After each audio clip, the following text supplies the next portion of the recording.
Ak Yatırım iştiraki Stablex, ayaküstü lezzetleri sunar. Yo, Onki! Arigatou gozaimasu!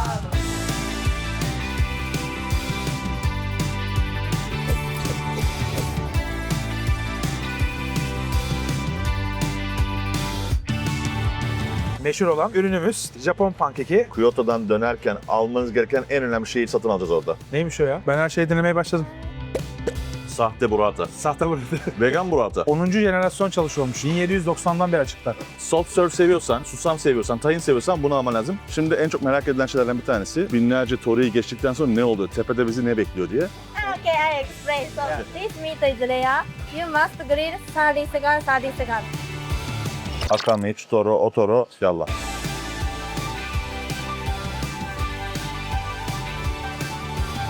Yoi! Ai, yoi, yoi! Ai, yoi, yoi!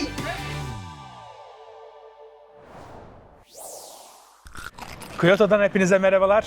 Yine çok güzel bir video ile karşınızdayız. Japonya'daki video serimizin 3. videosu için Kyoto'da tekrardan bir yere geldik. Burası neresi Burak?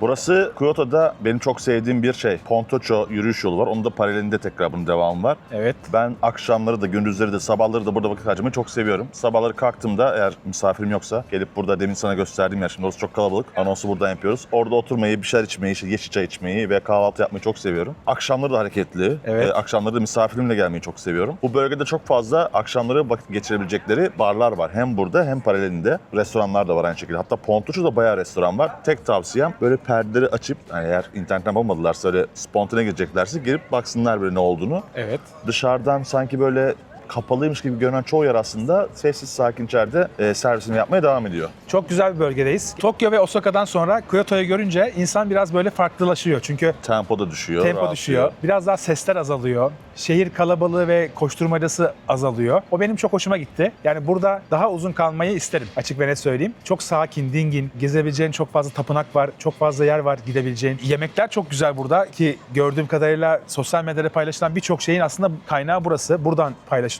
onlar çoğunlukla. Şimdi bugün nasıl bir tempoda gideceğiz? Biraz istiyorsan konuşalım. Evet, Kyoto demin de senin söylediğin gibi normalde Tokyo'da veya diğer şehirlerde bu kadar otantik Japonya'ya rastlamak kolay değil. Tabii onların da otantik yaşadığı yerler var Tokyo'da vesaire ama buna en çekirdek, en böyle hızlı ulaşabileceğin, vakit geçirebileceğin, turistin de rahat edebileceği yer bence Kyoto. Kyoto'da bu konuda çok rahat ederler. Çok fazla tapınak var. Çok bilinenlerin haricinde Kyoto özellikle tapınak konusu o kadar fazla ki aynı Bali'deki gibi her köşe başına, her sokak içinde aslında minik minik tapınaklarda görürsünüz. Ya ben size söyleyeyim, binlerce vardır. Saymadım tabii ki. Ama dediğim gibi sokak aralarında muhakkak şans tanısınlar. En çok tavsiye edilen program da şu şekilde: sabah kalktığınızda muhakkak Kiyomizudera tarafına bir çıkın. Evet. Kiyomizudera'yı görün. Oradaki sokakları ve alışveriş yapılan yerleri de bir gezin. En çok alışveriş de genelde zaten orada oluyor. Daha sonra Nishiki Market yapın muhakkak. Nishiki Market de çok güzel. Biz yani bugün hem bir gideceğiz. şeyler yemek için hem de bir şeyler almak için. Eve giderken yani yemeklik bir şeyler almak için. Baharatları, yeşil çaydır. Onları almak için çok güzel bir yer. Atıştırmak için de çok güzel bir yer. Ama muhakkak Kiyomizudera bölgesini muhakkak yapın. Vaktiniz varsa da Arashiyama Bambu Ormanı ve Golden Pavilion dedikleri tapınağı da bir görün. Eski tapınak şimdi Inari? Inari, Fushimi Inari zaten olmazsa olmaz. Çünkü Evet. Google'da yazdığında, Japonya yazınca ilk çıkan yerlerden bir tanesi. Hatta Aynen. Kyoto yazdığında ilk çıkan yer herhalde orasıdır. Biz aslında Burak'la beraber dün gittik oraya ve birazcık da böyle kalabalık da hakikaten ama güzel fotoğraflar yakaladık. Size hem onları paylaşırız hem de videoları paylaşırız. Video içinde onları da izleyebileceksiniz. O zaman lafı daha fazla uzatmayalım. Video başlarken ne yapacağınızı çok iyi biliyorsunuz. Tokyo ile ilgili videoları beğendiğinizi umuyorum. Ardından Osaka ile ilgili olan videoyu da beğendiğinizi umuyorum ve Kyoto'yu da beğeneceğinizi ve gerçekten sizler için çok büyük emek harcadığımızı bilmenizi istiyorum. O yüzden videoyu başında beğenirseniz ve altta çıkan hype butonuna basarsanız çok mutlu olurum. Aynı zamanda abone değilseniz de aramıza katılabilirsiniz. Bundan sonraki videolardan haberdar olabilirsiniz. O zaman Kyoto Lezzet Rehberi başlıyor. Hadi bakalım.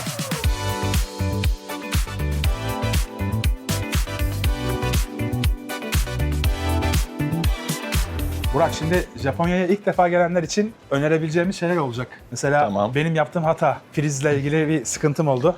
Bu Amerika'daki prizlerin aynı, ne diyorlar ona? A tipi. A tipi priz olması lazım. Onu mutlaka yanınızda unutmayın, yani getirin. Bir de ne kadar para getireceğim sorusu çok fazla soruluyor genellikle. Şimdi Japonya'ya gereken ilk böyle minik ipuçları: bir A tipi priz gerekiyor. Bir çeviriciniz olursa iyi olur. 110 volt burası. O yüzden 220 ile çalışan, ki şarj aletlerinin çoğu 110, 220 ikisi de çalışıyor ama özellikle işte işte hanımların çok sevdiği Dyson kurutma makinelerini getirmesinler. Çünkü onlar 220 volt ve burada çalışmaz. Çalışmaz. Baştan söyleyeyim. Hatta buradan aldığınız Dyson'lar da Türkiye'de çalışmaz. Çünkü burası 110, orası bizim ülkemiz 220. Özellikle 220'de çalıştığınızı belirtirseniz Türkiye'den fiyat farkı olmayan başka bir pahalı fiyat çıkacaktır. Japonya'da çok fazla nakit geçiyor, çok fazla bozuk para kullanılıyor. Çünkü bozuk paraları değerli. Yani 500 yen de bayağı para aslında. O yüzden bol bol bozuk paranız olacak minik bir cüzdan alın kendinize, kese alın. Ne kadar para getirsinler? Bu çok değişken bir şey. Yani alışveriş şeyinize bağlı, ateşinize, tutkunuza bağlı. Ama ben misafirlere söylüyorum. Çoğu yerde aslında kredi kartı geçmesine rağmen sokakta yediğiniz, sokaktan hediyelik aldığınız, özellikle Kyoto gibi böyle minik minik yerel dükkanların olduğu yerde aldığınızda genelde nakit geçiyor.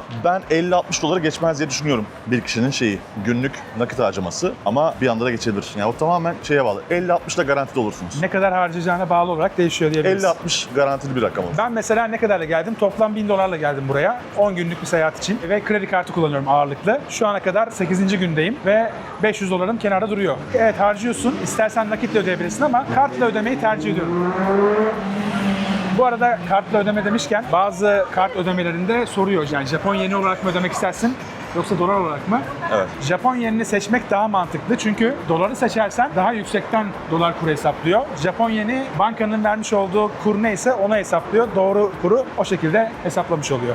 Bunu da belirtmiş olalım. Nereye gidiyorsun Dünyanın şimdi? neresine giderseniz gidin, kredi kartı harcamanızı o bölgenin para birimini yapmanız daha uygun olur. Çünkü sen burada dolar seçtiğin anda bir, burası kendi içinde dolara çevirmeye çalışacak. İki, Türkiye'de de tekrar bir dolar çevirmesi olabilir. O yüzden genelde özel bir Türkiye'de döviz hesabınız vesaireniz yoksa en mantıklısı her zaman o ülkenin para birimine harcama yapmak. Kesinlikle. Şu an nereye gidiyoruz? Kahvaltı için bir mekana, sen söyle adını. Panel Cafe. Güzel, viral olan bir pankekimiz var. Biliyorsunuz bulut pankek. Japon tarzı. Biraz daha böyle ne diyor ona? Sufle kıvamında. Bakalım nasılmış.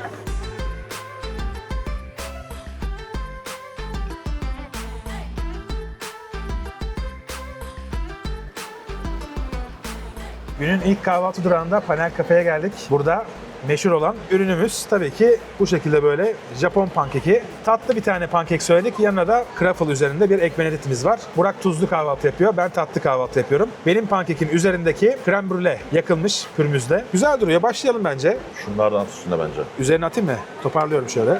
Hop yanına dondurmasıyla geliyor. Benim bu arada sesim açılmadı. Farkında mısın hala? Kahve iç. Kahveleri güzel bu arada. Altta bir sos var galiba senin değil mi? Gayet güzel, tuzlu. Tuzlu severiz. Buna giriş yapıyorum ben. Yap. Oo. Güzel. Bak beklentimin üzerine güzel. Kreması da güzel.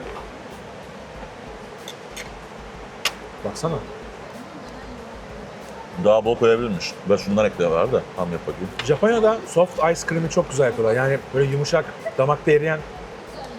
Genellikle matchalı. Matcha'yı bir de her yerde farklı deneyebiliyorsun değil mi? Yani farklı matchalar var. Benim böyle çay evlerinde, özel yerlerde yaptıklarım neden benim evimde yaptığımdan daha farklı oluyor diye baktığımda hakikaten iyi yerlerde içtiklerim, benim Türkiye'de evimde içtiklerimden, evimde derken ben de buradan bir yerden alıp, aralerde bir yerden alıp kendim hazırlıyordum. Benim evde yaptığım daha kekremsi mi diyeyim, acımsı, acı deyince yanlış anlamasınlar da daha bitter oluyor. Dediğim gibi her şekilde kullanımı var. Dondurma olarak çok kullanılıyor, milkshake olarak çok kullanılıyor, kokteyle dahi kullanılıyor. Kahvede var. Bu arada sıkıntı içindeler tabii. Tüm dünyada matcha bir yükselişte. Bu kadar matcha'ya geçecek şey yok. Yakında şeyi çıkar bunun yani Çin malı vesaire falan. Yani hepsinin altında belki Kyoto'ya yakın Uji yazıyor olabilir ama Uji'nin üretimi tüm dünyaya yeteceğini düşünmüyorum.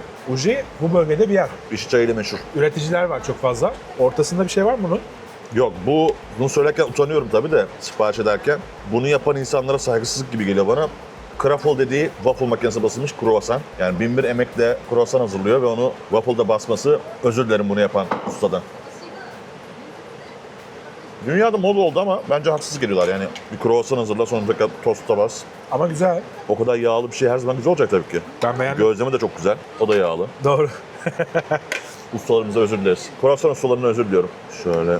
Mesela sosyal medyada viral olduğunu gördüğüm birçok şey yediğinde memnun etmez. Bu beni mutlu etti. Çok fazla sıra var kapıda. Sabah geldik ama neredeyse bir 50 dakikaya yakın bekledik. Sonra da bir dışarıda oturmak için, burada oturmak için özellikle bekledik. İnsanın o zaman beklentisi yükseliyor. Ama mesela Japonya'ya geldiğinde gezmek istiyorsan böyle 5 tane yerde vakit geçireceğin zaman 5 saat sıra bekliyorsun. 5 saat yemek yiyorsun, 10 saatin gidiyor zaten. Ya bunu şeye bak düşünmeyin. Japonya'da sıra konusunda çok şey yapmayın. Sadece yemek yenilen yerlerde mi, popüler yerlerde mi vesaire değil. Hemen çoğu yerde atıyorum bir mağaza kapısında parfüm mağazası kapısında kuyruk olabiliyor. Bir ayakkabı mağazası popüler veya popüler olmayan kapısına sıra olabiliyor. İnsanlar bu konuda şeyler. Mağazada 2 çalışan varsa ona göre oluyorlar. Herkesi içeri sokup telaş yaşatmıyorlar. Bir sıraya sokuyorlar.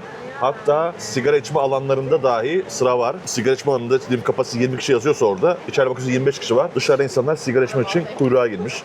Bu arada sigara içme konusundan da bahsedeyim. Sigara Yok. çoğu yerde yasak. Yasak. Enteresandır. Bazı kafe barlarda serbest. Ama o kapalı mekanda. Oraya yazıyor zaten. Burada sigara içiliyor diye uyarıyor baştan. Ama açık alanda belli yerlerde içebiliyorsunuz. Otellerde belli odalar ayırmış olabiliyorlar.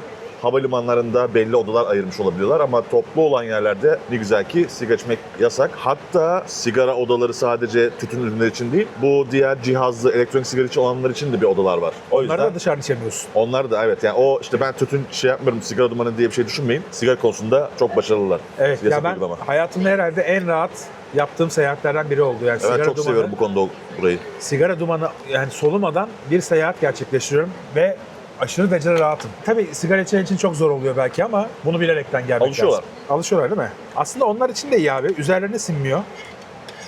Benim son gelen 2 misafirim, burada onlara selam söyleyeyim. Japonya'da rahat etmek için nikotin bandı kullandılar. Aa. İçmediler yani. İçmediler. Çok az içtiler. İçmediler diyemem. Ama keşke hiç içmeseler. Ayrı mesele. O kendi kişisel tercihleri. Dışarıda sigara içmek yasak. Cezası neyse ödeyelim diyen de olabilir. Okey ödersiniz ama başka bir ceza daha var. Yürürken içerseniz çok daha yasak. Şimdi hatırlamıyorum fiyatlarını. Bulunduğunuz yerde yakalandınız.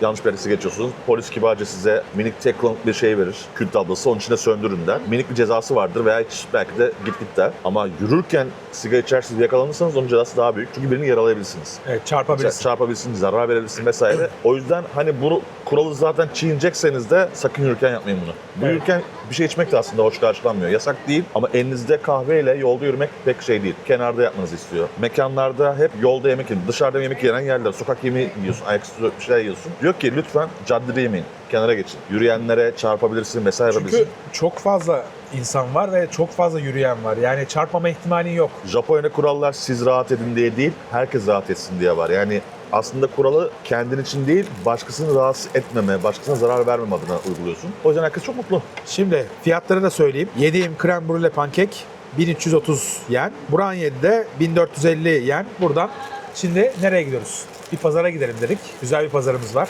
Sizi gene Nishiki Market, Kyoto'nun şeyi. Popüler yer ne bileyim, Mısır çarşısı diyeceğim. Değil, tam karşılığı yok. Çünkü içinde baharat alacağınız, yeşil çay alacağınız, sokak lezzeti tadabileceğiniz. Karşılığı nasıl bulabilirim? Yok galiba karşılığı. Yani Evet. bir sürü şeyin böyle bir ince uzun sokak. ve orada çok güzel lezzetler de var. Nishiki Market'in sonunda Kyoto'dan dönerken almanız gereken en önemli şeyi de satın alacağız orada. Neymiş o ya? Baharat. Ha, okey. Tamam. Furikake. Evet, pilavın üzerine. Acayip. Çok güzel o.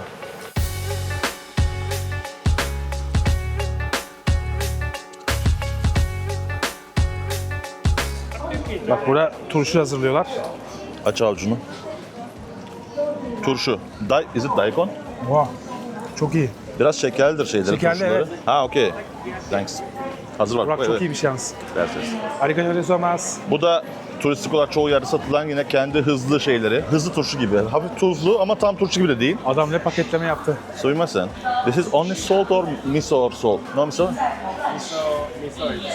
Yeah, I know. What is this? Ha, only rice. Okay. No koji. Salt and rice. Salt and rice. Burada şeyde Japonların birkaç tane turşulama tekniği var. Onlar da en İngilizce bu. Yukarıda yazar nukazuke diye. Bu gördüğünüz sarımtırak şeyler aslında pirinç, çeltinin dışındaki o kabuklar. Pirinç kabuğunu parçalamışlar. Onunla sebzeleri batırıyorlar. Yine laktoferment diye geçiyor. Yani turşu meraklılarının böyle birkaç şeyi var ya. Evet. Nasıl ferment olur? Laktofermente bir şey. Turşu bu da. Özellikle daikon gibi, salatalık gibi ürünleri bununla pirinç kepeğin içine batırıp nukazuke dedikleri turşulama tekniği yapıyorlar. Çok enteresan Geldiklerinde değil mi ya? deneyebilirler. Çok enteresan değil mi? Onunla turşulama yapmaları. Evet, evet. Yani bu tekniği nasıl Farklı bulmuşlar? farklı şeyler var. Bir tane o şeyler mesela şurada salatalıklar var. Onlar da turşu değil de seasoning gibi yani sadece tuzlu hafif şekerli suda bekletilmiş. Çoğu yerde görürsünüz soğuk soğuk yerler. O kütür kütürdür şimdi. Kütür kütürümsü yani şey. Evet, şimdi- Şurada mesela gösteriyor. Buradan free tasting yapabilirsiniz, alabilirsiniz şeyi. Giderken bozulur mu diye korkanlara zaten oda sıcaklığında şey yapabiliyorsun. Bozulmadan sakla. Zaten turşunun amacı da değil mi? Evet. Eskiden buzdolabı yoktu. Nasıl saklardın? Turşulayarak saklardın. O yüzden götürmekte bir sıkıntı yok ama bizim gümrüğümüzde bir şey olur mu bilmiyorum. Buralarda bol bol şey görürsün. Beef skewer dedikleri işte o şeyler. Etler yani wagyu etleri. Evet. Bak böyle ahtapotlar satılıyor şişte. What is this? Seaweed. Seaweed. Susamlı. Like furikake? No. Seaweed and sesame. Snack. Okay. For snack. Oha. Çok iyi. yosun ve susam. Çok iyi. İstersen wasabi'li de çerezler var. Ben de kör gibi kadar soyabun dedim ya. Yaprak, bayağı yosun bu. Çok güzel. Ha, İçinde peanut. fıstık var. Evet. Arigatou gozaimasu. Şöyle göstereyim. Bahsettiğim bu. This soybean for him maybe. Ben her şeyi denemeye başladım. Bu da Soya fasulyesi ye, çerez olarak kullanabilirsin. evet, bunu her yerde görebiliyorsunuz. Yani biz bir kere thank you. Susam mısın istersen bak şeye var. İlk denediğimiz çok güzel. Ondan alacağım. Hangisi? Yosuna. Şu. Evet. Bundan mutlaka alacağım. Ha, burada benim normalde şu dükkan şeydi. Favori, Burçak'ta benim favori tempuracımızdı. Kapanmış. Yani geçen geldiğimde Haziran'da geldiğimde yine tempuraydı. Şimdi şeye dönmüş. Wagyu pişirme. Bunlar tabii sahte, sadece görüntü olarak. Yiyelim mi birer İnsan tane? şey demesinler. Bence önce tempuraya vakit ayıralım. Tamam. Bundan da dönüşte yersin. Hijyenik gelmeyebilir. Gerçek değiller, korkmasınlar. Ha, burası şey, maket. Bunlar, evet maket, hepsi maket. Hepsi fake. Ama o kadar gerçekçi Plastik. ki. Çok güzel yapmışlar.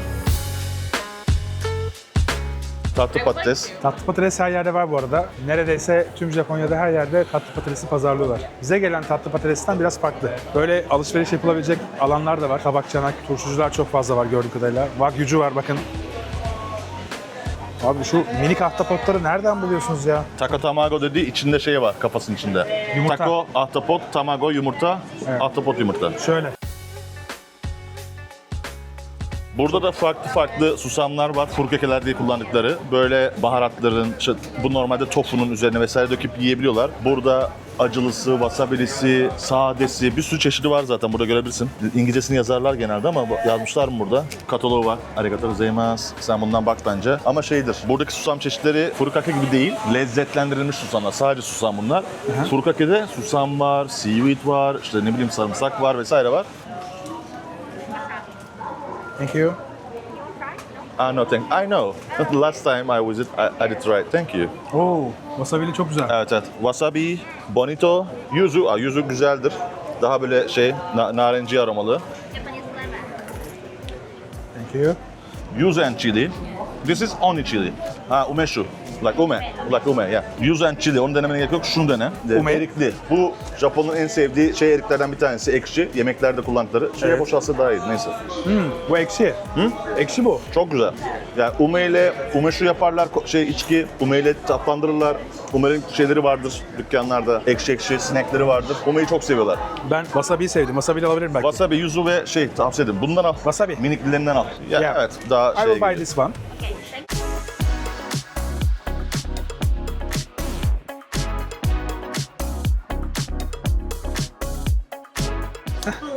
Thank you. Thanks.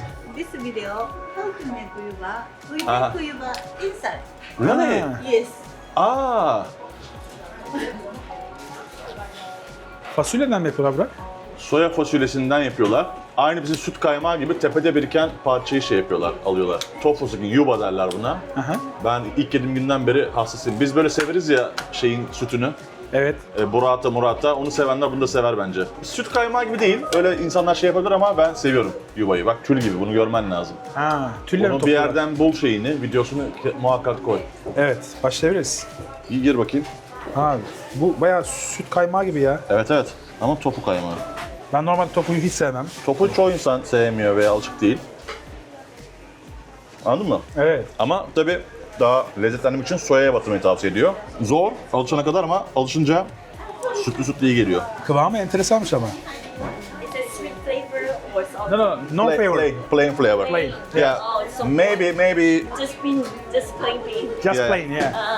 No salt, no sweet. How many yen is that? 520. 520 yen. Yeah. Is it worth the experience? Yeah. Bununla biraz daha tadı değişiyor. Cebindekinden dökmen lazım işte. Az önce aldığın şey var ya. Evet. Tam bunlar ekşiyor işte. Wasabi. Yani lezzetlendirmen lazım ya. Her zaman anlattığım şey. Japonlarda çok fazla yüksek baharat kullanımı yok çeşitlendirmek için. O aldığın susamlar gibi veya furkakeler gibi ürünlerle bunları serpersin, lezzetlendirirsin. Tofu sevmeyen insanlar yine bunu sevmeyecektir ama biraz daha çok az sevenler buna bayılacaktır. Yok ben sevdim ya. Bu böyle salatanın üzerine bile koyulur. Sahte burrata. Sahte burada. Vegan burrata. Pizzası da yapılır. Vegan burrata diyorsun buna. Abi çok enteresan. Kıvama bakar mısın? Kıvama baksana. try one. Huh? I'm gonna try Yeah, one. please try. Yeah. But I think, my opinion, you can put some sesame or furikake on top. Maybe furikake. Yeah. Do you know the famous place, furikake place? Yes. Yeah. They- Kuyoruyu furikake. Ne kadar bu fiyatı? 520 galiba, 517. Thank you very much. Çok güzel bir şey denedin yani şu an herkesin denemediği. Ya inanılmaz değil mi Burak? 1790'dan beri açıklanmış ve Benim Japonya'da en zorlandığım demeyeyim de anlatırken zorlandığım ya çok seviliyor ya da nefret ediliyor. Deneyenler inşallah çok sever. Ben çok seviyorum. Yani çünkü çok böyle tofunun en yenilir hali. Yani çok da bu ayıp olacak tofu sevenler ama tofu yemek zor. Çok düz bir tat ama Ben sevmiyorum. bu çok şey. bunu yiyorum ama bunu severim. Yani bu neden Yo, yo, yiyorum demem bunu. Herhangi bir şeyin içinde yiyebilirim, tek başına yiyebilirim ama dediği gibi lezzetlendirmek lazım. Üzerine güzel bir susamlı, baharatlı susam veya başka bir şey, kimchi olabilir belki yanına veya daha tatlı bir şey. Evet de bir şeyle şey yapınca ne hem derler? Bir tuzlu şey hem tatlı da gider. lezzetlendirince İki türlü de gider. Çok güzel. Benim de 10. jenerasyon çalışıyormuş. 1790'dan beri açıklar. İnanılmaz. Ama da bu burada arada... şey ya orada yazana göre bu da şeyden gelen, Çin'den gelen bir şey. Gelenek. Okey, devam ediyoruz.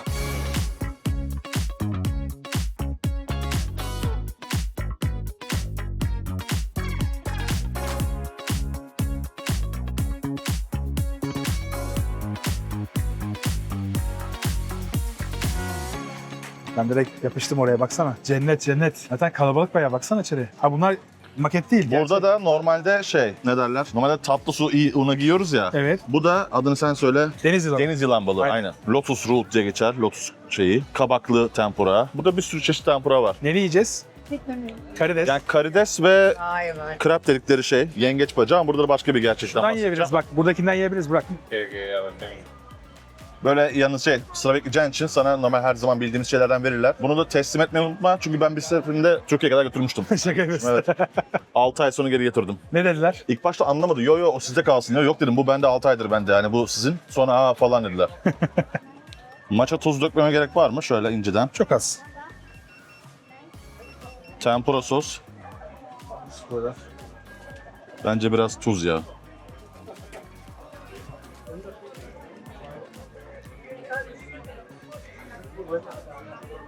Karides biraz kalın tempura edilmiş ama çok lezzetli. Yani rengi falan çok beğendim. O da krep diye şey, yengeç bacağı diye geçiyor. Ya bakalım.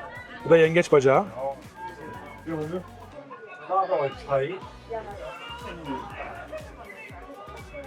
Şimdi bir acı gerçekten bahsedeceğim. O fake bir yengeç bacağı ve gerçeğini tutturmuşlar. Japonlar bununla çok övünüyorlar. Surimi. Surimi gibi değil işte. Surimi de hiç anlaşılmıyor. Surimi çok kötü bir şey. Ama bunlar özel tekniklerle geliştirmişler ve yengeç bacaklarından yine başka bir hayvandan değil. Orijinale en yakın yengeç bacağını üretmişler.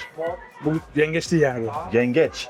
Yengeç bacağından yapılıyor tekrar ama bu kadar her seferinde king crab bulmak zor yani büyük büyük. Yengeç bacağı etlerinden böyle uzun ince imitasyon yengeç bacağı yapıyorlar ve sürümüden 1000 kat daha güzel. Yengeç bacağını olabilecek en yakın şekilde yapmışlar. Ve bu teknolojiyle övünüyorlar. Haklılar.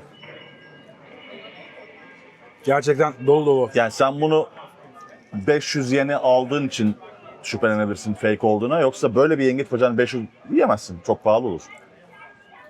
Ben yediğimde anlamamıştım ya. Bu bayağı büyük, devasa bir yengeç bacağı gibi düşünüyorsun. Çok güzel.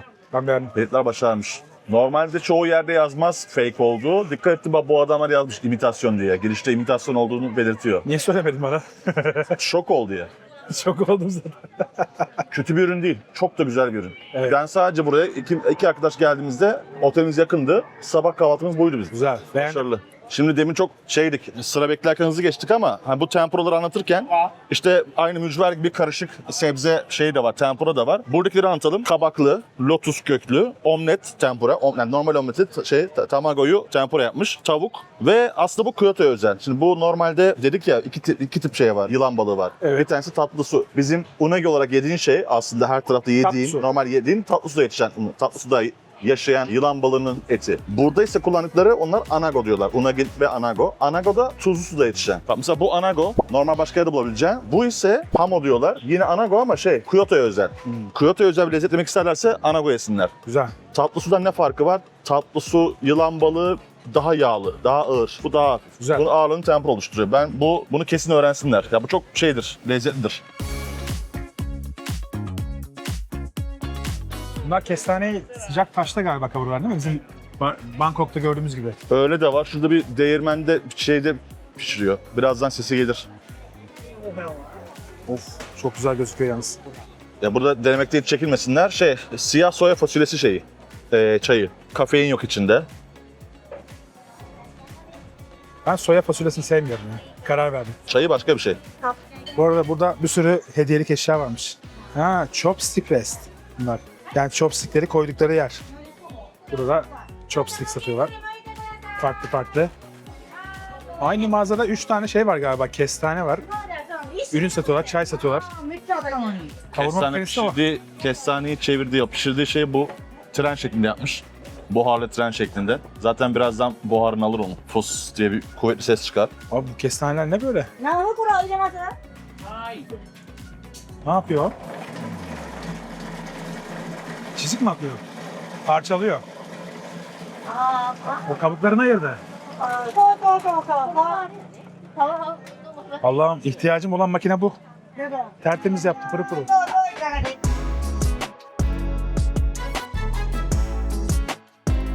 Soft serve seviyorsan, böyle susam seviyorsan, tahin seviyorsan bunu alman lazım. Black sesame. ブラックセサミ4両。 One. Yeah. じゃあ、一部が食べるときに一度に中で食べてもらっていいですか？ No, no, yeah, yeah. I know. はい。 Perfect. Arigatou gozaimasu. Arigatou gozaimasu. Evet, geldi. Siyah susam. Tadına bakıyorum. Hem tahin hem susam arka arkaya baskın geliyor. Güzel. Hoşuma gitti bak. Ama bunlar susamı gerçekten çok kullanıyorlar. Susam yağı çok daha faydalı bir şey. Bak orada tekrar sattıkları susamlar var. Krakerler var susamdan. Evet, evet, burada susamlı ürünleri bulabilirsin bol bol. Bunu bizim dondurmacılarla denemesi lazım bence.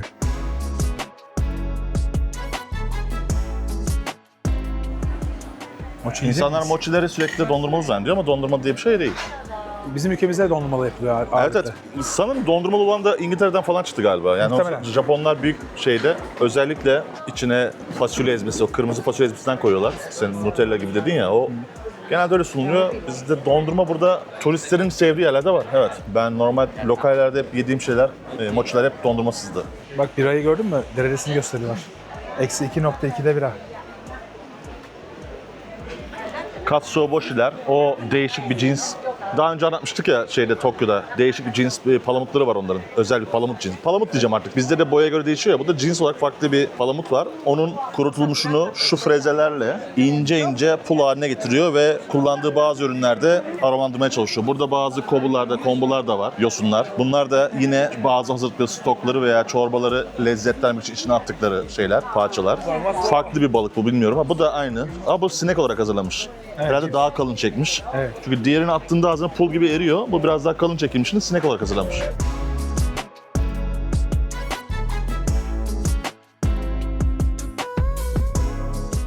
Şimdi bıçakların olduğu bir yere geldik. Hepsinin farklı özelliği var tabii. Buna Damaskus mu diyorlar? Dövülmüş ve Şu dövme tekniğinden dolayı o çizgi kat böyle binlerce kat olan şeye Damaskus çeliği diyorlar. Şu bak gel burada daha rahat görürsün. evet. Bu arada yazmışlar. Eğer buradan olur da bıçak almak isterseniz aşağı bavulu vermeniz lazım uçakta. Yanınıza alamıyorsunuz. Onu da belirtmişler. Aklınızda olsun. Yer açın bavulda. Ama tabii burası sıradan yerlerden bir tanesi gibi gözüküyor yani köşede. Çok daha iyi markalar var değil mi Burak? Burada yine Kyoto'ya yakın çok iyi bir bıçak üretim yerleri var. Sakai var, Seki var. Buralardaki ustaların bazı özel yaptıkları şeyler daha da pahalı satılıyor. Buranın adını bilmiyorum ama ben geçen geldiğimde uğradığım Osaka'da bir yer var. Osaka Tower Knife diye galiba. Sonun şeyini yazarsın. Orada geçen gittiğimde, bir hafta önce gittiğimde Türk bir arkadaşla karşılaştım. Orada çalışan Cemre. Oraya gidip Cemre'yi bulurlarsa böyle hafif kıvırcık saçlı bir arkadaş çok rahat yardımcı olur. Çünkü benim birkaç sorum vardı. Başka bir bıçağın bakımıyla alakalı. Sağ olsun çok yardımcı oldu ve bıçak konusunda çok uzman kendisi. Daha önce başka yerde çalışmış. Evet. Bu konuda gezmiş. Çalışacağı en güzel yerden bir tanesini bulmuş. Kyoto'da onların şubesi var mı bilmiyorum. Galiba Tokyo'da var. Ama Osaka'ya uğrarlarsa Osaka Kulesi'nin altında bir yerde zaten. Osaka Tower Knife zaten anlaşılacağı üzere. Orada Cemre'yi bulurlarsa Cemre bıçak seçimi konusunda muhteşem yardımcı olur. Süper. Çünkü bazen kafanızın karışması çok normal. Hangi çeliği alacağım, hangi sertlikte alacağım, ne için kullanacağım. Tabii bu şey de önemli. Ama açıkçası şunu söylemek istiyorum. Yani özellikle bu işi yapan şef arkadaşlar için belki kıymetli olabilir ama ev kullanımı için çok da böyle özel bakım gerekecek bir bıçak almak. Zwilling'den Miyabi bıçaklar aslında daha iyi. Onlar da burada Seki'de üretiliyormuş galiba. Reklam yapmış olalım. Miyabi aynen. Zwilling'in bir şeyi o markası. Ben evde kullanıyorum. Gayet iyi. İstanbul'da da yaptırabilirler. Bazı yerler bıçak yapıyor. Crop Hocam knives bizde de var başladı mesela. artık. Bizde de başladı. Öyle Crop knives var. İstanbul'da derken hani burada Japonlar, Japon usta, Japon çeliği. Evet. Yani bu şey gibi yani. Araba Avrupa'da da var. Japonya'da da var. Hangisini tercih edersin? Doğru. Tek şeye göre. Türkiye'de de çok başarılı arkadaşlar var. Ondan sonra ben çok takip edemiyorum ama şef arkadaşlarımın bildiği, tavsiye ettiği, ben de kullanıyorum onların bıçaklarını. Mersin'de Tüfekçi Karadayı var. Crop knives var Karaköy'de. Ben Crop'un bir tane bıçağı var. Sağ olsun bana Cem hediye etmişti. Çok çok güzel bir yer gerçekten. Tüfekçi Karadayı da güzel. Bu arada Japon bıçakları da yapmaya özen gösteriyorlar. Çok enteresan. Onların mesela kutuların içinde yara bandı var, yağ var. O sapını Ama yağlaman gerekiyor. ne derler? Bakım gerektiren ürünler bunlar. Özellikle o çelik ve şeyler. O yüzden ilgililerse alsınlar yoksa yazık olur o emeğe. Ustaya da saygı lazım. Evde sashimi yapıyorsa bir tane bıçak gerekiyor değil mi? Böyle yavaş yavaş. O saçım şeylerinden var burada bak. Var. Şurada gördüm. İleride. Çok güzel. Evet. Bak direkt yazıyor sashimi knives. Sanırım evde en çok kullanılacak şey santoku bıçak. Evet. Bizim ev hanımları tarzı diyeyim hani her şey bir bıçak alayım çoğu şeyi kullanayım deyince sanki santoku her şey yarıyor bizde. Bence gibi de. geliyor bana.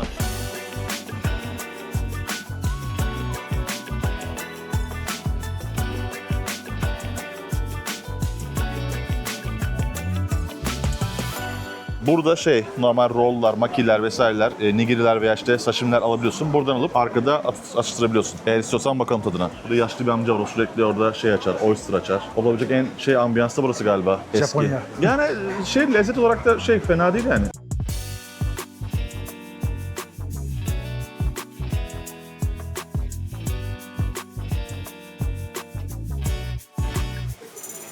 Valla tezgahın arkasına aldılar bizi. Buraya oturduk.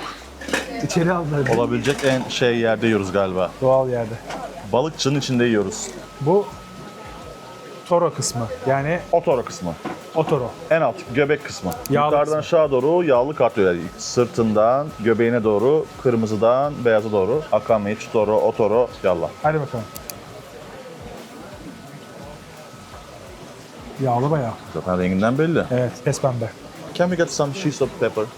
Shiso ya. Daha güzel olacak öyle. Bana güven. Onunla yerken de. Onun içine sarıp yersen Aha. lezzeti artar. Hani kırmazsa bizi birkaç tane getirir. Arigatou gozaimasu. Arigatou gozaimasu. Ha şöyle ya. Bence bunu en güzel yeme şekli bu. Biraz shiso yaprağı, içine çok az wasabi sürdüm. Wasabi kendi zevkinize göre. Şu an kullandığımız wasabi çok öyle kaliteli bir şey değil zaten ezme. Market ürünü ama illa süreriz. Peki buna soyayı nasıl süreceğiz? Nasıl yapacağız? Nasıl yapacağız? Onu da şöyle. Al bundan biraz. Böyle bunu ısla, fırça gibi kullan. Isla, fırça gibi kullan. Teknik böyle. Buna Burakkan tekniği diyoruz. Sonra 10. Sashimi'yi bir shishosuz deneyin, bir de shiso yapraklı deneyin. Aradaki farkı görün. Bu şekilde. Ya kesinlikle fark ediyor.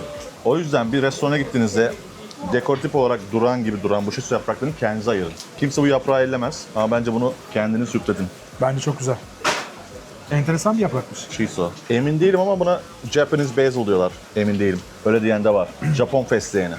Beğendim. Güzel. Ne kadar bunun fiyatı sormadık ama çok da pahalı olacağını sanmıyorum. Bunu sen yer misin? Ha. Ben daha hazırlıyorum o zaman izninizle. Bir daha ne zaman geleceğim? Klasik o muhabbet var ya, bir daha ne zaman geleceğim? Doğru. Seyahat etmek çok güzel bir şey. Özellikle yeni ülkeleri, yeni tatları tatmak çok güzel bir şey. Japonya'da bunu daha fazla hissediyorsun. Alışık olmadığın tatlar var. Şimdi Avrupa'nın neresine gidersen git, Amerika'nın neresine gidersen git, bildiğin tatlar var. Burada yeni şeyler damağını geliştiriyor bence. Evet, biraz açık olmak lazım. Tabii ki her ürün bizim için çok konforlu olmayabiliyor ama yemeğe, ürüne çok saygıları var. O yüzden denemekte fayda var. Bir şeyi geliştirmeye çalıştıkları için ben seviyorum. Ya o yüzden Fransız bir patiserisine bile gitsen buradaki hep bir ufak nüanslar yakalayabiliyorsun. Ben denemesi tavsiye ederim böyle lokal şeyler. O yüzden turşuları yedik. O yüzden kestanenin tadına baktık. O yüzden tempura yedik. Farklı tempura yedik. Susamlar çok güzel. Aynen. Şimdi birazdan gideceğiz. Furuk alacağız. Kestaneden yedik, kestane çok güzeldi. Çok güzeldi. Tatlı kestane ya, inanılmaz. Evet. Tatlı patates yiyormuş gibi hissiyatı var bu arada. Çok enteresandı. Okey. Burada Bence okey. yapalım. Hızlıca devam edeceğiz. Buradan çünkü daha gideceğimiz yerler var.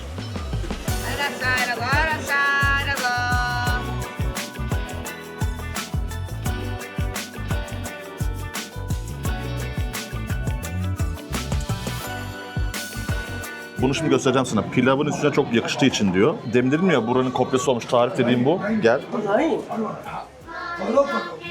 Demin kadının pilavla beraber vermek istediği şey şu. Al kendin. Eline al. Yok, avucuna mı dökeyim? Al, okey. Bunu her şeyde kullanırsın. Pilava, avokadonun üstüne, salataya. Tabi bu pişerken değil, piştikten sonra yemeden önce servis edecek bir şey. Pilav bitti, servis geldi, o zaman üstüne dökeceksin.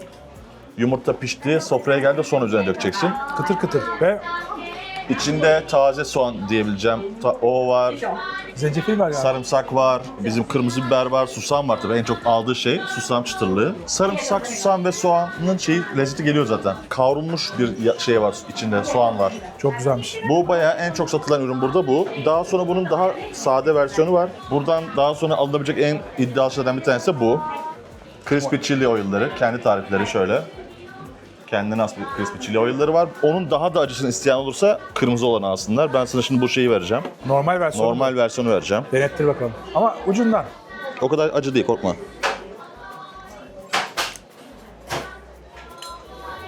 Şeyi algılayamadın ama dur. Kaşıkla vereyim. Bunun acısı arkadan o kadar sonra geliyor ki. Su var, merak etme, al bunu.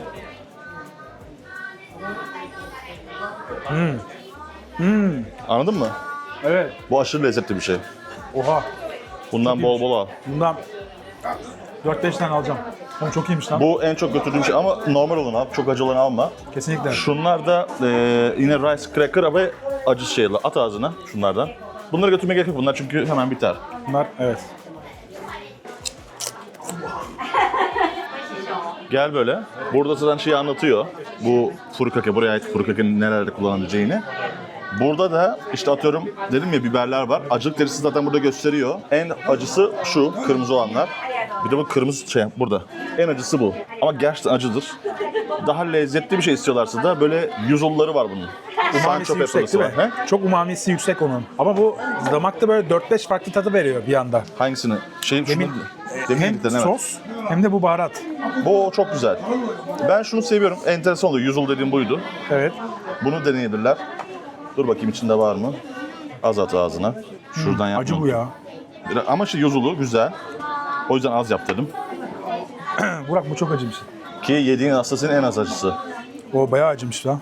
Oh mahvetti beni. Acıymış. Su var mı ya? Su var mı bunlarda? Ama alacağın şey bu. Şurada var. Verin bana su ver. Şu cipsler çok iyi. Oh acıymış.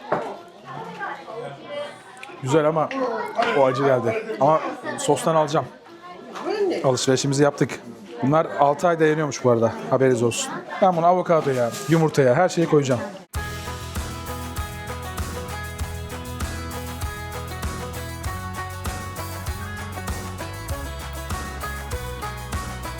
Ördek ve pırasa ile yaptıkları çok eski bir Kyoto yemeği var aslında. Bu onun biraz modern yorumu gibi gireceğimiz ya. Bunu bulmakta zor aslında. Buranın esprisi şu. Şu logoyu görmeniz lazım. Duck noodle'ı daha iyi tarif edecek bir şey yok herhalde. Rezervasyon gerekiyor mu ki? Abi ben buraya en son 2 sene önce geldiğimde gerekmiyordu. Sıra bekleyeceğiz. Burası pasajı kapatması adına. Sıra burada bitmiyor. İkinci parça da orada. Öyle. O kadar kolay değil. Okey. Hello guys.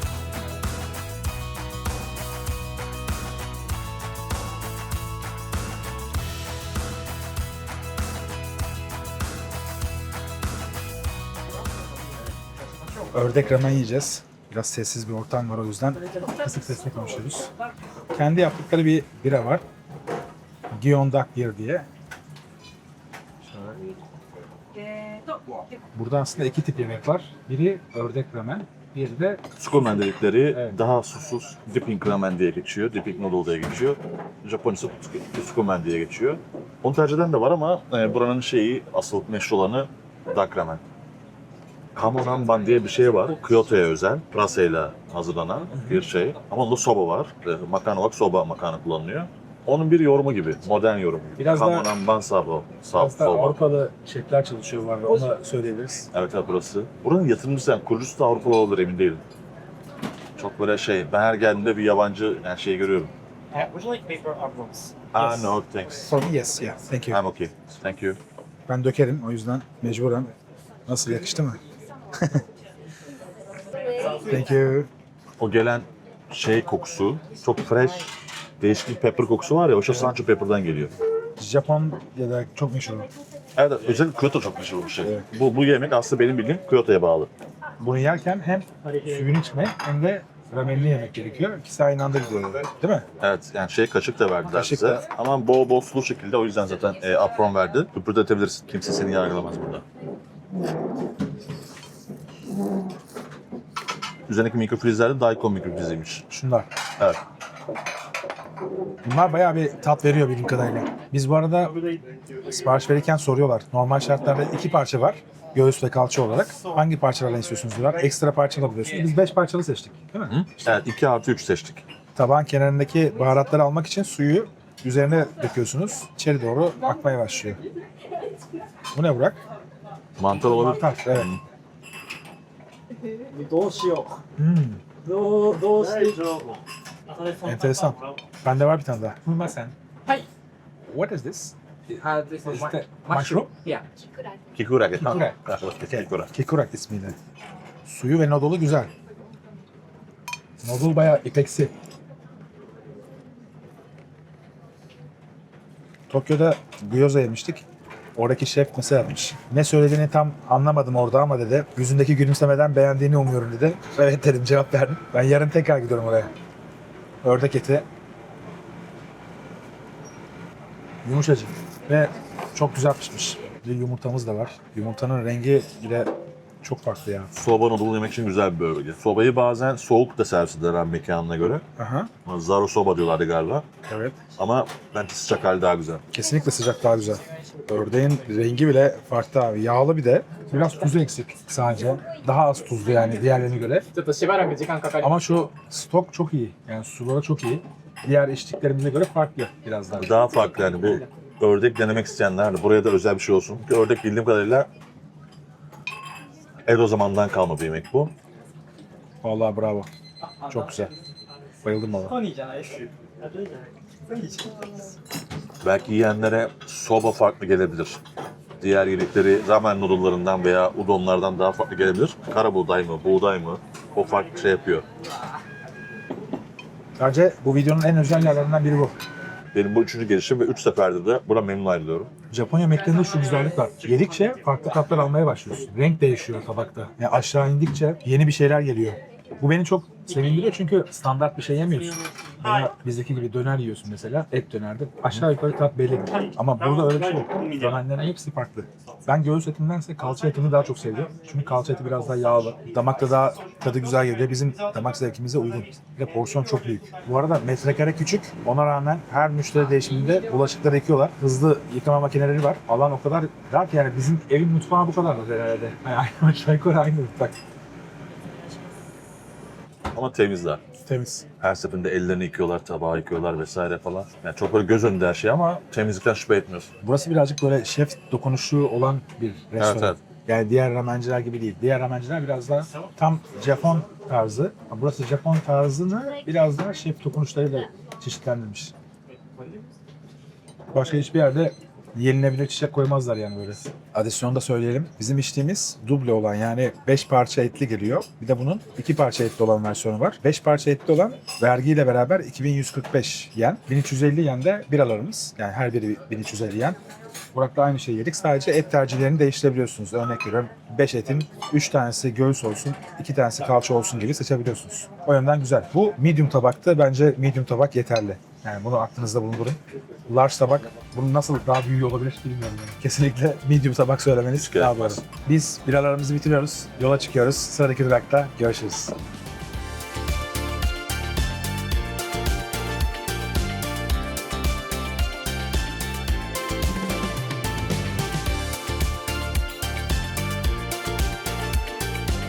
Şimdi %100 Arabica'nın ilk şubesine geldik. Burası Japonya'daki, Kyoto'daki ilk şubesi. Buradan doğmuş ve dünyaya yayılmış. Dubai'ye, Amerika'ya, hatta Türkiye'de Bağdat Caddesi'nde birçok yere de dağılıyor. Benim en çok sevdiğim kahvecilerden biri. Dolayısıyla buradan hem kahve alacağım hem de çekirdek alacağım. Onu da size göstermiş olmak istiyorum. Çünkü bu videoda olması gereken bir şey. Kyoto deyince akla gelen ilk markalardan biri. Evet, kahvelerimizi aldık. Burak Bey Americano içiyor. Ben Kyoto Latte içiyorum. Buraya gelmişken Kyoto Latte içilir. Neymiş Kyoto Latte? Şaka yapıyorum. Dünyanın her yerinde var bu ya. İstanbul'da da var. Ne bileyim başka bir şey süt kullanır vesaire yapar. Buralarda süt deyince akla ilk gelen yer Hokkaido. Japonya'nın kuzeyi. Süt değil de daha çok içine kattıkları bazı şeyler var. Yoğunlaştırılmış süt var işte veya başka soslar var. Onlar da değişebiliyor. Buraya, bu bölgeye gündüz gelirseniz şurayı göster. Yasaka Temple var. Onun bir pagodası var çok meşhur. Buradan da yukarı yavaş yavaş çıkarsanız Kiyomizu Dere'ye çıkarsınız. Ben normalde eğer buradaysam hani böyle programım yoksa çok seviyorum oraya çıkmayı. Misafirlerimi her zaman çıkartırım. Kiyomizu Dere Kyoto'ya gelindiğinde muhakkak görülmesi gereken. Şimdi orayı içe o sokakları gezeceğiz. Akşamları da gezebilin diye şunu söyleyeyim. Normalde gezdiğiniz her yeri Kyoto'da akşamları da daha sakin gezebilirsiniz. Daha güzel oluyor sokaklar sakin. Tabii mağazaların çoğu kapanıyor ama turist kalabalığı gittiği için şimdi bütün turistler yemeğe kaçıyorlar. Buraları boşalacak birazdan. Akşam da ayrı güzel. Bence de. Bir de Kyoto biraz daha küçük bir şehir galiba değil mi? Tokyo'ya göre küçük olduğu için. Tokyo'ya göre zaten küçük yürüyerek ama keşfedebiliyorsun. Kyoto'nun bizlere ilgilendiren kısmı küçük. Yani turistik kısmı, yani bizim en başta görmemiz gereken kısım alan yürüyerek çok keyifli. Tabii ki büyük bir şehir burası da. Hani İzmir gibi düşün. Yani Alsancak gibi biz Alsancak'ta dolaşıyoruz sürekli. Daha büyük yerleri de var. Daha toplu vesaire olan ama Tokyo'ya göre gezmesi çok daha keyifli. Doğru, haklısın yani. Bir de düzlük. Düz yani. Her yer Bir öyle. tek burası bir rampa. Evet. Onun haricinde %90 düz. Bu arada kahve fiyatlarını da yansıtıyorum ekrana. Çünkü buradan kahve de aldım. 300 gram. Blend kahve aldım. Çekirdek. Aynı zamanda 2 de kahvemiz var. Onların da fiyatlarını ekrana yansıtıyorum. Hadi kaçalım. Yukarı doğru yavaş yavaş. Yemek Sen yemeye normal- devam ediyoruz. Bunlar kokeşiler. Kokeşi Kokeşi, oyuncakları. Bunlar vakti zamanında kaplıca onsen kültürü çok fazla yaygın şeydi Japonya'da. Evet. Kaplıcaya giden ailelerin yanındaki çocuklara hediye olarak yapılmış bunlar kokeşiler. Sonra o kadar çok yaygınlaşmış ve sevilmiş ki şimdi böyle buraya bakarsan bunun en tipik özelliği düz olur. Kolları, bacakları olmaz. Evet. Ama çok güzel örnekleri çıkmaya başlamış daha sonra tasarım. Bak aşağılarda da var. Ama en standart versiyonu bu. The Geisha Coffee. Yeah, Geisha bean. Yeah, geisha bean. Geisha bean. Okay. Yeah, I know. Are you traveling? Maybe. Yeah, we are traveling together. We are home. Turkey, Istanbul, Turkey. Istanbul. Oh, nice, Istanbul. nice. Let's go. Little. Okay. You want to try? Yes, please.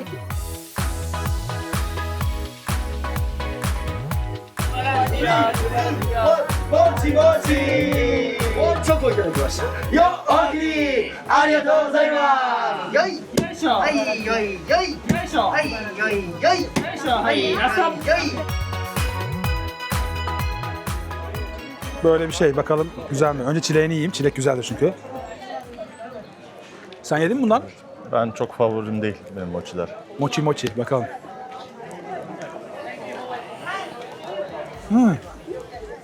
Baya sakız gibi ya. Yiyemiyorum bunu. Fena değil. Tatlı değil ama içindeki çikolatayla güzel olmuş. Yine viral olan bir yerlerden bir tanesi. İçinde çikolata mı vardı onun? Aha. Ortası çikolata kaplıydı. Ortası Çikolatanın üzerine yapmışlar. dışı çikolatalı, içi de mi çikolatalıydı? Aynen. O yüzden güzeldi. Tadı güzel. Beğendim. Şimdi nereye gidiyoruz? Şimdi Kiyomizu Dere'ye doğru çıkacağız. Zaten bu sokaklar hep ona çıkıyor en tepeye doğru. Orası da bir tapınak kompleksi gibi. Budist tapınakları da var, Shinto tapınakları da var. Bence Kyoto'da en görülmesi gereken yer orası. Hadi gidelim.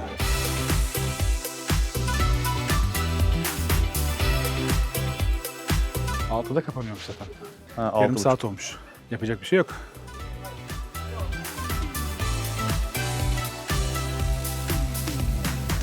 Evet, gyoza yemeye geldik. Önce sıraya giriyoruz. Okey. Büyük ihtimalle kaç kişi olduğumuzu soruyor. 2 kişi. Kişi yazdırdı. Sıradayız.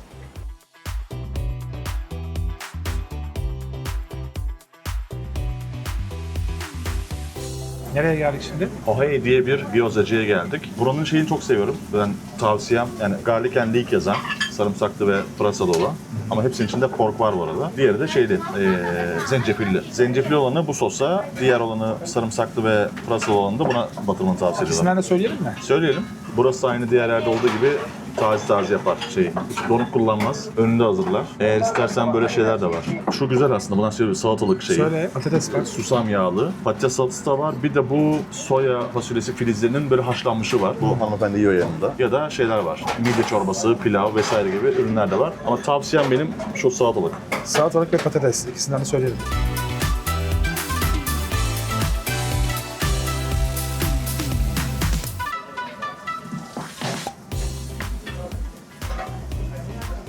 Arkası çıtır çıtır.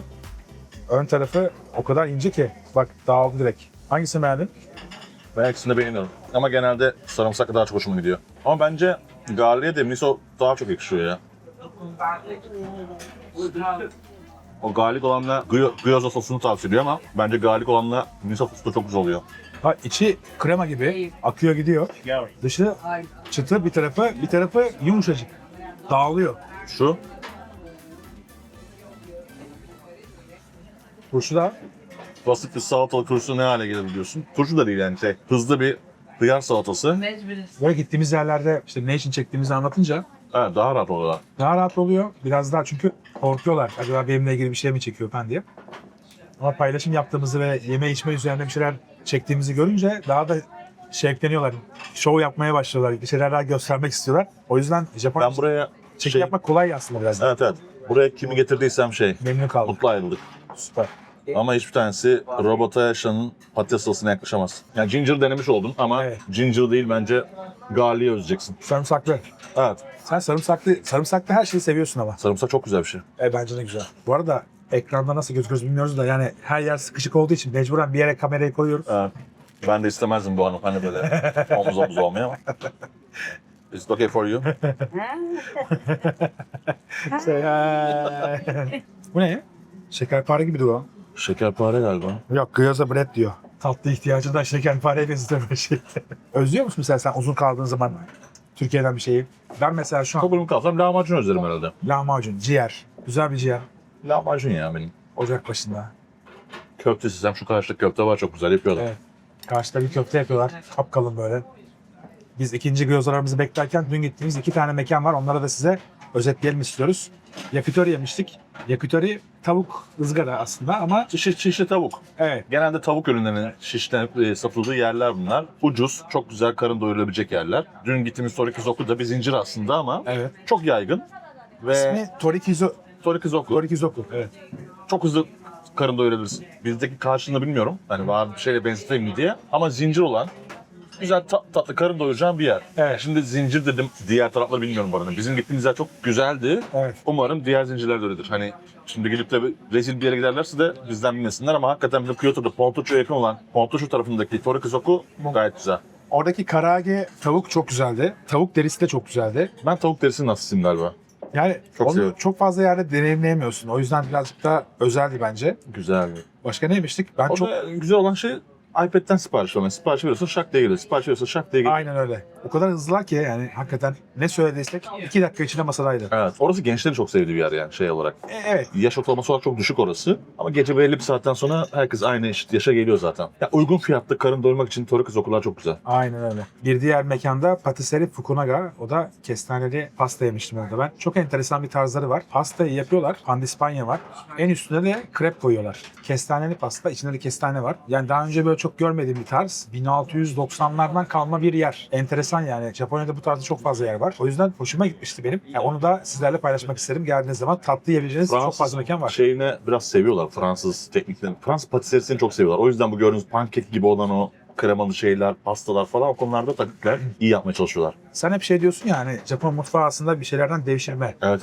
Yani mesela tempuraları Portekiz'de. Portekiz'den, noodle, udon tarzı şeyler Çin'den. Evet. Gyoza da aynı şekilde. Gyoza da öyle. Tayland'dan keza. Evet. Bugün Fransız- yediğimiz tofular mesela Çin'den buraya aktarma. Yani geliştirme konusunda iyiler. Yani damak zevkini üste çıkartacak çok hamleleri var. O yüzden Japonya deneyimlenmesi gereken yerlerden Bizden biri. neyi almalılar mesela? Biz almalılar demeyeyim de bizden neyi alıp geliştirseler çok mutlu olursun. Adana kebabını merak edebilirdim ya. Nasıl yaparlar diye. Mesela tofulu bir Adana kebabı da. Adana kebabını bir yorum getirirler mesela. Yeni biber kullanıyorlar. Farklı biberler. Veya döner olabilir. Ha mesela. Wagyu'dan döner. Efsane Neden olmaz mı? neden olmasın? A5 Wagyu döner. Açalım mı buraya? Galiba Wagyu Mafya yaptı onu. Öyle mi? Evet. Emin değilim bakacağım ama ben öyle bir döner gördüm hatırlıyorum. Ya döneri rahat bıraksınlar. Bence başka şey yapsınlar ama. Sıvı yemeklerden alabilirler. Kelle paça. Hani bugün yedik ya ördekli bir ramen yedik. Bunu Türk ezgileriyle hazırlanabileceği bir ortam olabilir. Evet. Ya aslında zeytinyağlılarımızı, tabii ben buna emanet etmiyorum tabii de zeytinyağı kültürü yok tabii burada. Enteresan şekilde zeytinyağlıları kaiseki mutfağı gibi yapsa böyle kaiseki'nin minik sezonluk hazırlanmış şeyleri var ya minik Evet. bu dekoratif. Bizim zeytinyağlıları kaiseki gibi sunsalar nasıl olur acaba? İlginç olabilir. Yani zen tabağı gibi durur yani çok güzel enginarlar, sarmalar, dolmalar vesaireler güzel olabilir. Ben- Kayseri mantısını gyoza gibi yorumlasalar mesela. acayip olur. Doğru. Belki baklava olur. Menemen olabilir. Menemen mi? Evet, üzerine uğraşılacak bir şey. Yumurta çok seviyorlar. Fluffy menemen. Evet, menemeni çok değişik yapabilirler. Yani sonuçta menemeni, şakşuka vesaire bu tarz bizim Orta Doğu'da mutfağında böyle bir sürü benzerlerini görüyoruz. Ama değişik bir menemen konsept yapabilirler. Gyoza'mız da geldi. Birazcık da altı yanmış vaziyette. Kıtırlık daha fazla. Abi çok güzel ya. Altı o kadar karamelize ki. Bir de altında bu tülü oluşturmak için şey döker, şu şeyi göster tabağa. Şurada bir tül görürsünüz. Evet. Şu krem şunları. Evet. Çok böyle hani Gyoza'da istenen de bir şey. Bunu oluşturmak için şu şeyde cezvede şeyi var onun böyle unlu, nişastalı bir suyu var. Onu döküyor ki o da kızarınca, suyunu kaybedince orada böyle bir katman oluşturuyor. Kenarlarda gözüken şeyler, tüller. Arkadan da göstermem lazım. Ve damağı o kadar rahatsız etmiyor. Bunu o unlu, nişastalı neyse suyla kızartırken onu döküyor. O suyunu kaybettiğinde çekip böyle bir katman oluşturuyor. Tül oluşturuyor. Ama bunu mesela bizde birçok şeyle hazırlayabilirsin ya. Güzel bir kıvırcık kuzu etiyle. Niye yapmıyoruz mesela böyle şeyler? Çok fazla aklımıza gelmiyor aslında bakarsan. Biz çok bazı şeyler sıkıya bağlıyız. Değişmeyen şeyler var değil mi? Hep lahmacun. Değişikliğe çok açık değiliz yani. Aslında Türkiye'de yeni lezzet arıyor insanlar ama çok da bulabildiğini sanmıyorum. Benim yine de tercihim Tokyo'da yediğimiz gyoza çok daha iyiydi. Tokyo'da Ebisu'daki. 2000. Oo, Bir gün- her gün 2000 tane. İnanılmaz ya. Her gün el yapımı 2000 tane. İnanılmaz iddialı. 8'liği ne kadar satıyorlar? 600 yen. Hadi bakalım hesaplar gelsin. Günlük ne kadar kârı var diye. Bence bu videodan sonra ve önceki yaptığımız videolardan sonra bir konsept geliştirmek isteyen varsa, yatırım yapmak isteyen varsa gelip burada denemesi lazım öncelikle. Türkiye'de bu konsepti açtığı zaman bence tutar. Çünkü yabancılar Japon mutfağını çok seviyor. Çok fazla Japon geliyor. Japonlar geldiği zaman eminim arıyorlardı yani yiyecekler. Nasıl ki biz yurt dışına gittiğimizde kebapçı, dönerciyi çok geziyorsak memleketimizin insanları, Japonlar da aynı şekilde kendi yemeklerini arıyorlar. Ama Türkiye'de hep lüks segment var Japon mutfağı. Hiç böyle orta segment yok. Belki orta segmentlere hitap eden bir, her şeyin bir arada olduğu bir yer açılabilir. Evet, fiyatları da söyledik. Her bir porsiyon 600 yen. Kaç para yapıyor 600 yen? Herhalde bugüne kadar yediğimiz en uygun fiyatlı şey 165 lira. Bedavadan biraz pahalı ve çok lezzetli. Gerçekten lezzetli. Şimdi baktım nişasta. Su, nişasta ve yağla döküyor orayı kızartırken. Evet. O tül öyle oluşuyor. Tabii o su kaybolunca nişasta ve yağ ve maya artık güzelce kızarıyor, lezzeti o veriyor. Evet, biz videonun bitirişini dün çekmiştik. Öncelikle Fushi Inari Taisha'ya gideceksiniz. Orada bir tapınak gezeceksiniz. Hemen sonrasında da akşam yemeği için çok güzel bir ortamındayız. Kendimiz pişireceğiz. Wagyu etini. Bir sonraki videoda umarım Japonya'dan çekeceğimiz bir sonraki videoda farklı bir şehirde olur diye düşünüyorum.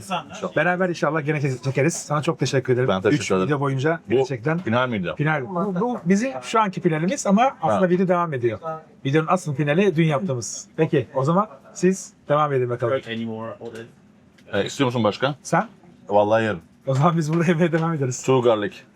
Two garlic ya.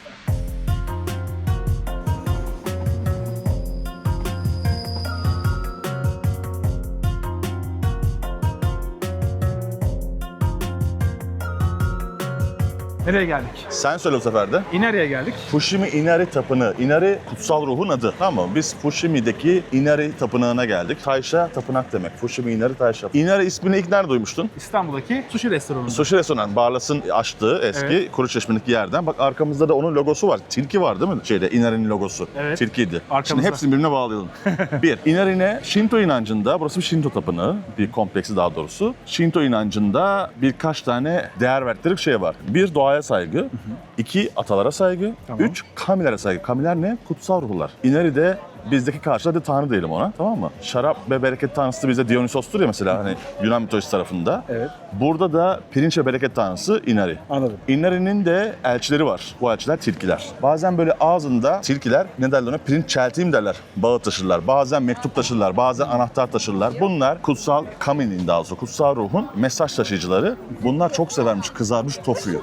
O yüzden burada kızarmış tofu içinde pirinç yapılan bir özel sushi var. Inari sushi diye geçiyor. Bu bölgeye geldiklerinde muhakkak yesinler. zeytinler. Kızarmış tofu, içinde pirinç var. Vay be, güzel hikaye. Inari sushi. Inari bereket, pirinçle bereket tanesi ama genelde böyle iş dünyası da çok eşleştiriliyor. Yani ticarette başarılı, işte başarıyla alakalı şey yapılıyor. O yüzden bak güzel bir yere geldik. Şimdi size bir kuraldan bahsedeyim. Buradan böyle sığır gibi oradan geçmeyeceğiz, tamam mı? Niye? İnançlarına saygı.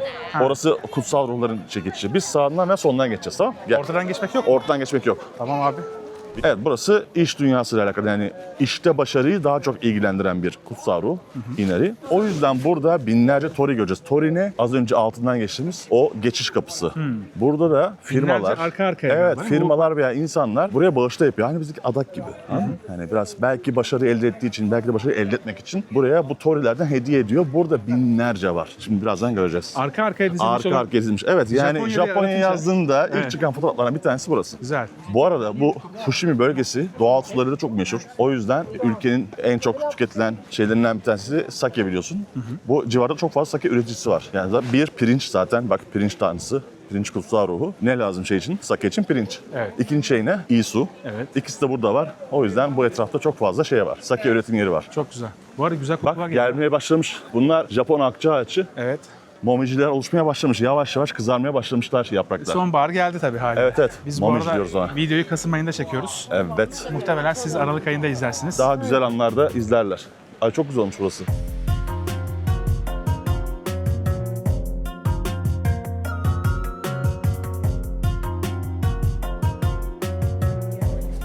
Şimdi en çok merak edilen şeylerden bir tanesi bu binlerce toriyi geçtikten sonra ne oluyor? Tepede bizi ne bekliyor diye. Hazır mısın?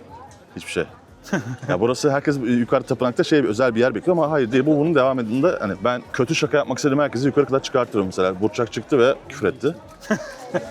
Ne kadar sürdü? Evet, yani 1 saati falan geçti herhalde. Bizim temponuza da bağlı tabii ki. Buradan çıktığınızda belli bir yerden sonra artık o rutine bağlayacak ve hiç şey yok. Yukarıda tepede size özel bir yer beklemiyor. Tabii ki arada ufak ufak yerler, tapınaklar başında Okusha Shrine diyor, Kumatakasha diyor. Hani hep böyle bir ufak şeyler var. İbadet edilen alanlar. Evet, ufak kutsal alanlar da var ama eninde sonunda hepsi şeye bağlıyor. Aynı yere bağlıyor. Yani en tepeye çıktığında en doğruyu göreceğim değil. Kendinizi bence yormayın. İkinci en önemli şeylerden bir tanesi sosyal medyada bir sürü Reels çıkıyor. İşte burası çok kalabalık ya, çok meşhur bir yer. Burayı en boş nasıl çekerim fotoğraf? Sabah 6'da gelin diyor. O çıkan Reels herkese çıktığı için herkes sabah 6'da geliyor.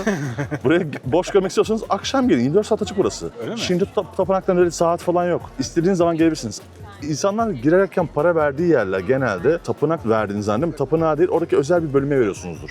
Yoksa tapınağa parayla giriş yok. Tapınak açık, güzel bir ışıklandırması Tek var. sorun 24'ten sonra trenler çalışmıyor. Evet, buraya taksiye gelebilirler Kyoto'dan. Doğru.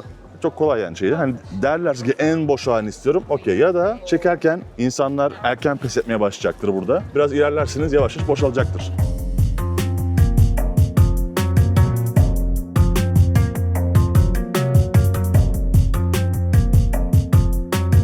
Burada da bazı dilekleriniz için bu sopaları yazıyorsunuz, buraya koyuyorsunuz. Burası şey olarak, sembolik olarak işte 1000 veya 100 diye bazen yazar şeylere. Hani 100 atabilirsin, 1000 atabilirsin diye. Şu önemli.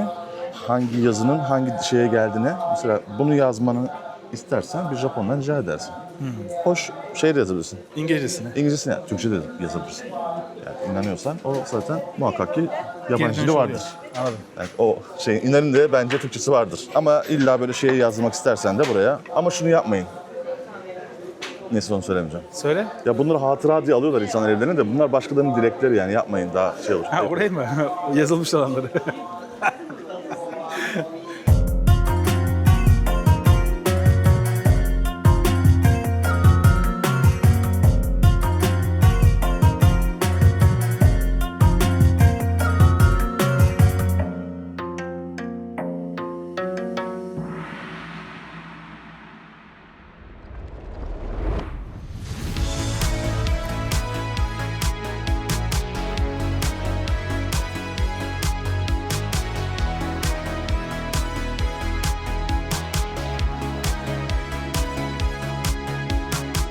Son durağımız için Gyukatsu Motomura'ya geldik. Burası ne yapıyor? Katsu yapıyor ama Wagyu'dan yaptığı için Gyukatsu deniyor. Katsu aslında Japonların katlete verdikleri Japonca isim. Yani katlete katlet diyemediği için katsu diyor. Sandviçi de sando diyor. Yani katsu sando aslında katlet sando. Evet. Okey. Wagyu'dan yaparsa Gyukatsu, işte domuzdan yaparsa tonkatsu. Yani katsu işin katleti. Yani katlet olur. tarzı aslında. Evet, pişirme tarzı. O pankolayıp şeyini, kızarttığı şeye, bizim normalde Avrupa mutfağında katlet dediğimiz şeye onlar katsu diyor. Aynen öyle. Şey harfiyle bittiği için telaffuz edemiyorum. Şimdi şey yapacağız.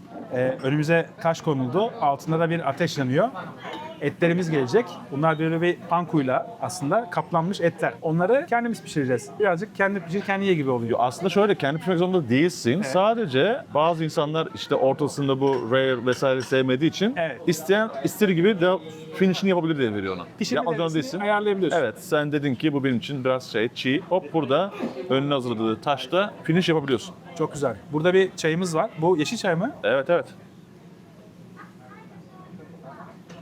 Bugün bir de kampanya varmış. Söylediler. Normalde daha pahalı olan eti daha uygun fiyata veriyorlar. 2375 yendi yanlış hatırlamıyorsam. Şimdi bizde mesela böyle bir şey yiyemezsin. 200 gram et 652 lira. Mümkün Wagyu değil. eti. Mümkün değil bizde böyle bir şey yeme. Yani zaten şu ana kadar yediğimiz her şeyde ya maalesef İstanbul'u kıyaslayınca evet, bizdeki fiyatlar da biraz sıkıntı oluyor ki bu insanların da hadi tamam et kendilerinin de bir sürü şeyi ithal etmelerine rağmen fiyat olarak bizden iyi olmaları beni üzüyor biraz. Evet maalesef. Etlerimiz geldi. Okay, I explain. So this meat is rare. You must grill 30 seconds, 30 seconds. And wasabi sauce, soy sauce, Okay. And what about this? a potato salad. Nice. Okay. Nice. And rice, one more free. Perfect. Ah, okay. One more free. Yes. If we need one more, free. Repeat one more. Okay. Okay, nice. Perfect. Thank you. Thank you. And miso? Thanks. Arigatou gozaimasu. Arigatou gozaimasu. Ortadan bir parça. Pilavla başlayalım. Buradaki pilavları ben sevdim. Demleme usulü olduğu için birbirine yapışıyor ya. Bu arada ortam çok güzel ve alan çok güzel bence. Şefler ortada çalışıyorlar. Etrafta da neredeyse böyle 15 kişilik bir oturma alanı var. Kokusuz. Kokusuz. O kadar yağ kokmuyor burası. Aynen. İsteyeni yani sen pişirmeyebilirsin de. İşte şefler de pişirip gönderebilir. Ama bu işin keyfi burada. Ne kadar az pişmesini istiyorsan kendine göre ayarlıyorsun. Ben demin A5 Wagyu demiştim ama A5 değil. Çünkü yağlı bir et değil aslında. Biraz daha böyle Ve yine yağlı ama A5 gibi komple homojen şekilde vesaire değil. Yine bayağı yağı var aslında. yağ gözüküyor. Bayağı duman altı oldu burası. Aynı anda en fazla 2-3 tane galiba. Öyle mi? Yani çok hızlı yememek lazım. Veya çevirirsen de hemen pilavın üstüne at. Pilavın üzerindeyken onunla beraber almak da güzel oluyor. Sosa batır al biraz ya. Sen mesela bu konsepti seviyor musun? Konsept olarak seviyorum ama ben tonkatsu'yu daha çok seviyorum. Tonkatsu daha böyle kalın kalın şey yapıyorlar, daha doyurucu yapıyorlar. Bu da bu arada dışı bayağı kıtırlaşıyor, farkında mısın? Biraz fazla bekletince şöyle pilavla beraber. Ben bu arada demin patatesten yedim de Çok güzel. Bunları seviyorum valla. burada enteresan şekilde patates salatasını güzel yapıyorlar. Yani Japonya'da bu işi çözmüşler. Tokyo'da yediğimiz neydi ya? Ne? Tokyo'da yediğimiz neydi? Ana yemek olarak yerdim ben onu. Izakaya'da, Tokyo'da yediğimiz patates salatasından sonra Burak dedi ki buranın patatesi iyi bu kadar iyiyse yemekleri kesinlikle çok güzel dedi. Hakikaten öyle çıktı ama. O videoyu da izleyin mutlaka. Japonya'daki ilk videomuzdu. Türkiye'de bu konsepte yok galiba değil mi Burak? Ha, yok. Eskiden vardı ama. Ak Merkez'in karşısında vardı. Ne vardı ya? Gerçi orası Japon restoranı değildi ama İşte onu soracağım. Nasıl bir şey Çin var? restoranıydı. Ama bu şekilde önüne taşları koyup kendin pişiriyordun. Ha, öyle. Ama bahsettiğim 90'ların belki başıdır. Yok şu an kendi pişirme muhabbeti zaten var. Mesela pişirmek de Katsu değil ama normal et getiriyorlardı. Önünde pişebilir. O ayrı. var şu an. O var. Değil mi? Var. Etin etrafında da çok ince bir kaplama var. O kaplamayı tabii pişirdikten sonra hissetmiyorsunuz. Böyle şinisel gibi aslında et değil mi? Ya aslında hiç fark Aslında- yok yani. Sonuçta kimisi panko kullanıyor, kimisi galeta unu kullanıyor bizde, kimisi un şeklinde, kimisi daha yaprak şekilde. Ama dışını kaplamak amaç. Una, yumurtaya, zaten izleyen çoğu insan evde yapmıştır kesin öyle bir şey. Bu salatanın sosu ne? Lahana sos diye geçiyor yani bu şeydeki. Susamlı, soyalı, garip bir şey. Güzel ama. Taşın üzerinden hemen alıp ağza atınca güzel ama sıcak olur biraz. Kyoto'da yine günü çok güzel şekilde noktalıyoruz. Bütün gün boyunca yemek yedik. Yetişmesini istediğimiz için bir gün öncesinde çektik aslında şu anki videoyu. O yüzden mekan tavsiyelerinde birazcık daha özenle seçtik aslında bakarsanız. Burayı da seçerken birazcık daha size farklı tarzları göstermek istedik. Hesabı hemen söyleyeyim size. 7050 yen geldi. 2375 yen her bir kişininki. Aynı zamanda bir tane ekstradan içeceğimiz var. Toplam 3 tane içkimiz var. Değil mi? 3 içki. Bir tane ekstra pilavımız var ama pilav ikram olarak geliyor. Bir tanesi şey, İkram olarak. ilave bir İlave. ikram. Aynen. 7050. Ne yapıyor 7050 merak ettim şimdi. Mesela bak 400 gram et yedik. 1936 lira. Vallahi çok güzel. İçecekleri beraber. İçecekler de var, içki de var. Gayet uygun ve gayet de lezzetli, güzel bir Yok, ete laf yok. bölüm oldu. Tuz var bir kere restoranda. Evet, Daha ne olsun? Restoran daha ne yapabiliriz? aynen öyle. Birçok yerde tuz yok bu arada. Çok enteresan şekilde. Yanımızda kendi tuzunu kazıyoruz. Peki, o zaman videonun sonuna geldik. Umarız Kyoto rehberini de beğenmişsinizdir. Bana kalırsa Japonya'da çekmiş olduğumuz 3 video arasında Kyoto çok daha özel. Çünkü Kyoto'yu ben çok sevdim. Yani tekrar gelinecek bir yer. Tokyo çok güzel bir yer. Eğlenceli, canlı, yemekleri güzel. Çok metropolitan ama Kyoto'da biraz daha sakinlik var, biraz daha dinginlik var. Biraz daha düzenli bir şehir. Daha az ses var. Evet. Gerçekten Tokyo'daki o ses Kafandaki çoğu Japonya şeyini burada hissediyorsun. hissediyorsun. Aynen öyle.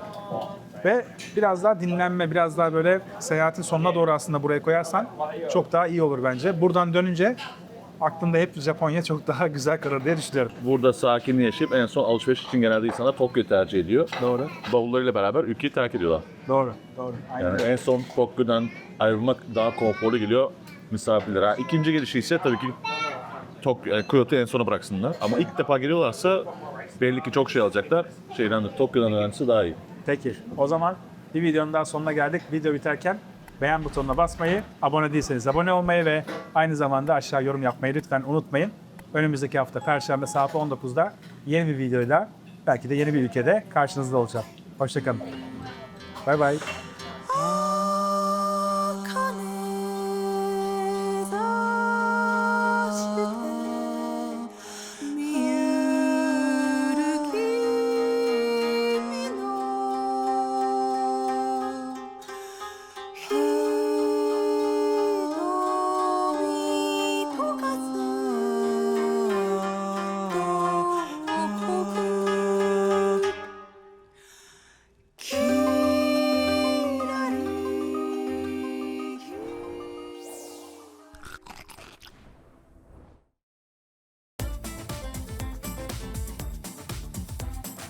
Doğru zamanda doğru adres Starbucks. Ak Yatırım İştiraki Stablex ayaküstü lezzetleri sundu.